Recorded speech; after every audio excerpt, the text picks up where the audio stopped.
আজকে আমাদের টপিকটা খুবই ইন্টারেস্টিং। আজকে আমরা আলোচনা করব কলকাতায় বিরিয়ানি এলো কি করে। কি জিভে জল এলো নাকি? তাহলে চলুন শুরু করা যাক। নমস্কার, আমি পুলক এবং ওয়েলকাম টু শেখাল ও একাল। 1856 সালে অবধের সিংহাসন হারানোর পর নবাব ওয়াজিদ আলী শাহকে নিয়ে আসা হয় কলকাতায়। কলকাতায় প্রথমে তাকে রাখা হয় ফোর্ট উইলিয়ামে এবং পরবর্তীকালে শিফট করা হয় মেটিয়া ব্রুজ এরিয়াতে। এই ওয়াজিদ আলী শাহ কলকাতায় কিন্তু একা আসেননি।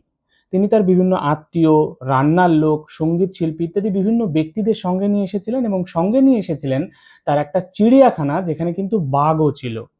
এই মেটিয়াব্রুজ এরিয়াতে যে বাড়িতে তিনি থাকতেন তার নাম ছিল সুলতানখানা এবং সেখানে কিন্তু ছিল এলাহি কাণ্ড। কারণ সেই বাড়িতে ছিল 51টা মার্বেল ফাউন্টেন, বাগান, মসজিদ ইত্যাদি অনেক কিছু। এবার এই নবাব ওয়াজিদ আলী শাহ যেহেতু লখনৌ থেকে তার দক্ষ রাঁধুনিদের বা খানসামাদের এখানে নিয়ে এসেছিলেন, তাদের হাত ধরেই কিন্তু বিভিন্ন অবধি রান্নার প্রচলন এখানে শুরু হয়। তার মধ্যে ছিল কাবাব, কোরমা ইত্যাদি, এবং সব থেকে যেটা ইম্পর্টেন্ট সেটা কিন্তু আমাদের বিরিয়ানি। তবে তখনকার বিরিয়ানিতে কিন্তু আলু ছিল না। সম্ভবত আমাদের এখানকার লোকই পরবর্তীকালে বিরিয়ানিতে আলু অ্যাড করে। এই বিরিয়ানির সাথে সাথে নবাব ওয়াজিদ আলী শাহ কত্থক ডান্সের প্রসারেও কিন্তু গুরুত্বপূর্ণ ভূমিকা পালন করেছিলেন।